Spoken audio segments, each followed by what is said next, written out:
nice meeting you. Nice to meet you. Very nice meeting you. Yeah. I don't know if you remember me. For Creed 3, I was the one introducing you to the community playground for you. Yes, you did, with the Yeah, mural. exactly. And the community. Yeah, exactly. yeah, that's great. How you doing? Good seeing you again. Nice seeing you again. And the community Awesome. playground is doing great as well. Doing great? So, yeah, it's Love doing that. great. I'm here today to talk about this new movie of yours, Sinners. And my first question is about your friendship, actually, because I have seen a lot of the movies you did together. Today, you're definitely a duo. I want to know, how did you guys grow together, not only as artists, but today also as friends? Man, I think I met Ryan at a time in my life where I was figuring out what type of actor I wanted to be, what type of career I was going to have. You know, I've only done like ensemble, movies or, guest stars and been on television shows, but, wanted to, every actor at some point wants to know if they could lead a movie, and carry a film. And for me, that was Fruitville. Tell you what though, when we wake up in the morning, we're gonna play Candyland. And when I met Coog, we hit it off immediately. Had a lot of things in common, similar kind of upbringing, but just from different coasts, from different places. And he was like the first guy to really, first director to really like tell me, I see you as a movie star, and we're gonna kind of show the world that, and it kind of gave me that confidence, a little bit at the time. Pairing up with Coog's changed my entire life. He's always seen something in me and pushed me to dream bigger of myself. So to say I appreciate you, Ryan, would be an understatement. My gratitude to you for believing in me is never ending. And then, we just created a really, good shorthand. We're both athletes. We know how it is to be team players. We know how important chemistry is. Chemistry is when you're trying to achieve a goal. And we just hit the ground running. And before we even shot one frame of Fruitville, we were already talking about what the next project was going to be. And I think that really kicked up my ambition even more. Take this one. He don't like talking too much, but if it wasn't without him, we wouldn't have this movie. So. And over the years, we've been involved in each other's lives, personal lives, seen each other's families grow, and it's been a long-lasting friendship. So, this is the first time that we've actually worked together as lead actor and director in like a minute.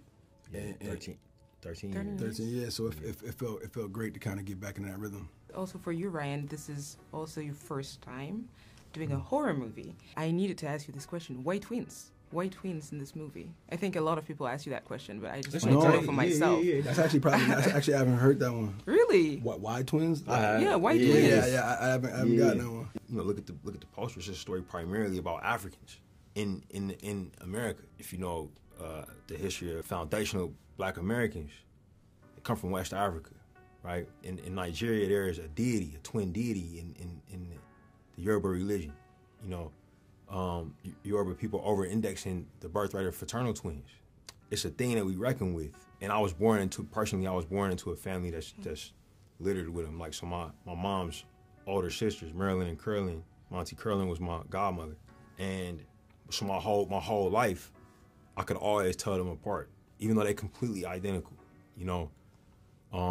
just by how one holds her face, you know what I mean? Like they could come into a room behind me, and I can know which one it is, So I have a sensitivity towards this very, very rare, still small, very prominent human condition. You know what I'm saying? Michael, you did explore twinship this time. It's your first time playing twins. Correct. Playing yourself twice, finally. Did it help you? Did it help you to even yourself show maybe like two sides of yourself, the one we see, the one we don't? How did you experience it yourself? That's a great question too. There's a process that for me of reading what's on the page and understanding the characters that Ryan created, and then there's a me making it real for myself, so I can kind of become these people as best I can. And I believe that there's a little bit of smoke and a little bit of stack inside of everybody. Yeah. Being able to play those extreme versions, identical twins, and what does a person deal with when they have those intrusive thoughts? Everybody has intrusive thoughts. Absolutely. And I feel like a twin connection sometimes it's a little bit of that. You know what I'm saying? Like I get it. there's a how they interact with each other was a lot of fun. I never had the opportunity to do that before. You know, I had to think of things 360, you know, four-dimensional, like just like from every angle. And that gave me a lot of room to make choices and to explore. And I mean, these are the grownest characters that I played thus far, you know, fully baked men, you know, not boy to man. There's no coming of age. Like, this is who they are, you know, in the movie.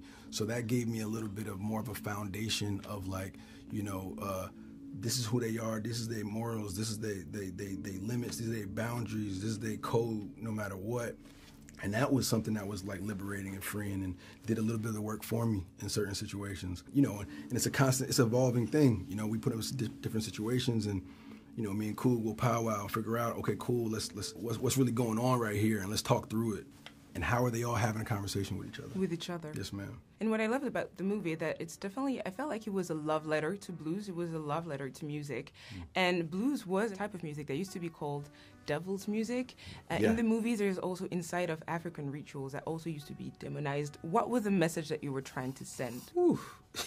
But this movie was an exercise in exploring the dichotomies and the why. You know, as an exploration, the judgment.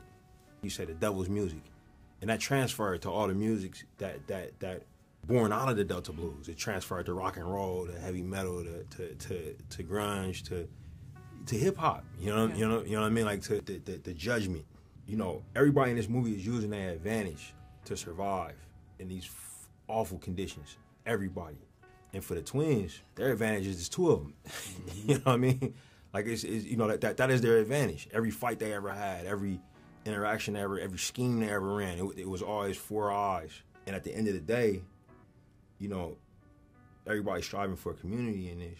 And these guys were born with that. They had nothing else but that. Yeah, but that. The community of two, if that makes sense. And cinema has a it's a great instrument to explore these things in an entertaining way. Oh, I didn't see it that way. I didn't see it that way. I love the community too. Sorry? Yeah, sure. Can I close? Do I have like 30 seconds to close the interview beautifully? Yes, give it to her. Thank you. Don't kill me. I'm sorry. It's okay, no. Because I don't want to. I'm sorry, girl. Okay. What is to you the scene that described perfectly the heart of Sinners, the heart of the movie? I would like to have. What is your favorite scene, Ryan? I can't answer that. Okay. Yeah, this movie's one then big it's for scene to Michael. me. Then it's for Michael only. What is the scene of the movie that? To you, picture perfectly the heart of Sinners, like the heart of what Sinners is bringing to the world. Ooh. Yeah. Oh man, I would say. Ooh, that's a really good one. I would say the nah, because it's two in my brain. It's two in my brain. Yeah. There's no spoilers in this, right? No. Okay, cool. That's for real. I was like, that's even tougher. I would say probably the scene from when Smoke is gets called into the gambling room. Tells Sammy to go get the other brother. All the pieces that are moving in that nuance. It's a mixture of that one, and then in the moment when Sammy actually gets called up to sing for the first time.